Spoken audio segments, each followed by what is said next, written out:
Social anxiety. Wow, what a way to start the video. Is something that I bet many of us are suffering from to varying degrees. And if you're like me and think the best way to not think about your own problems is by watching anime characters handling theirs, then this might be the perfect opportunity to talk about a nice little show called Bocchi The Rock. While people's focus in fall season 2022 heavily lied on stuff like Chainsaw Man, Bleach and Blue Lock, a silent comedy slice of life show made its big entrance and became the surprise talk of the season. Bocchi The Rock, created by manga artist Hamachiaki, started serializing back in 2017 in Hobunsha seinen manga magazine Manga Time Kirara Max, and 5 years later we received one of the most enjoyable slice of life / comedy / music shows in like ever. Not only is it currently ranked as the 14th best anime of all time on my anime list, even the creator got confronted with its sudden success at Comic-Con shortly after the anime started airing. But how exactly did this happen? Well, Bocchi's huge popularity comes from the following 3 things. It's comedy, it's absolutely unique animation, and above all that, it features the most relatable character in a long time. Especially out of all the anime that follow the theme of an extremely introverted and anxious main character. And to make it even better, it's also music related. But for now, let's start things off with a quick overview. Hitori Goto discovered her passion for music at a young age and dreams about that she will someday be standing on a big stage as a top class guitarist of her own band. The tiny problem with that is, her social anxiety says no. So she sits in her closet all day long, makes YouTube videos and doesn't talk to a single person. I do that. And that would have been the end of Hitori's story right here. But then, on that day, Hitori received a grim reminder. She lived in fear of the extroverts and was disgraced to live in this cage called closet.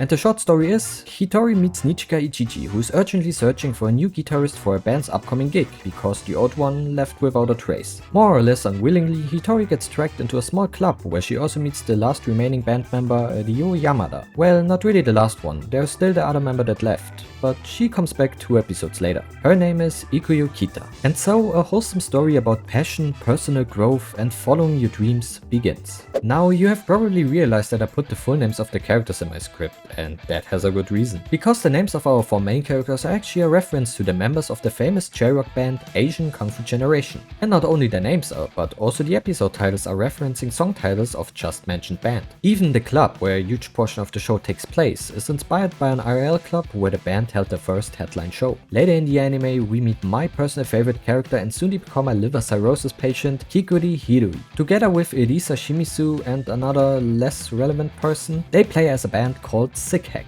And did you pay attention? Because I did the name thing again. Because of course their names are a reference to another J-rock group called Hachichu Hachikashu Tsunade. And then not enough, for everyone who watched the anime Slow Loop, there's even a cameo appearance of Keisuke Band before this anime even came out. Now, references and cameos are nice and fine, but they alone don't make for a good show. For that, we have to take a look at the other parts that will surely draw you into this anime. The visuals of Bocchi The Rock seem experimental, but in the best way possible. You can feel a gigantic amount of creativity behind it, and that's something I want to give Cloverworks huge credit for. The way certain comedic moments got animated, or even not animated, felt really refreshing, and that in my opinion makes for an exciting and hilarious viewing experience. Most of the jokes are revolving around Hitori and her inability to function in normal everyday situations, but this is exactly what makes it so enjoyable for most viewers, because it is relatable and we can see a bit of ourselves in that. And despite being a slice of life anime, personal growth takes a huge part in the show, but can get slightly overshadowed by the comedy parts and crazy animation. Still, important moments influence the characters and makes those situations feel natural and impactful, and this is especially the case for Hitori. Seeing this character struggling but still pushing forward with the help of her friends is something that just makes you want to see her succeed. And out of all recent anime that feature non-social characters trying to overcome their anxiety, I truly think Bocchi did it best, because it felt the most down to earth. Her motive is also nothing that you see that often in other anime, because where other main characters want to fulfill their dreams for the sake of something bigger, Hitori just loves music and wants to be popular so she can drop out of school. But being with her fellow band members who all share the same passion, she realizes quickly that she wants to reach this dream not alone, but with them together. Another big part of why I fell in love with the show is of course the theme of music and the songs that come with it. Every time Keisuke Band performs, it feels like a new checkpoint has been reached. This comedic and crazy anime suddenly turns serious as soon as they are on stage. For a brief moment, you can feel the tension and find yourself cheering them on. And all of this gets even even more hyped because of the banger songs that they perform. I tell you, if there is a real group formed with the same band name as in the anime, you know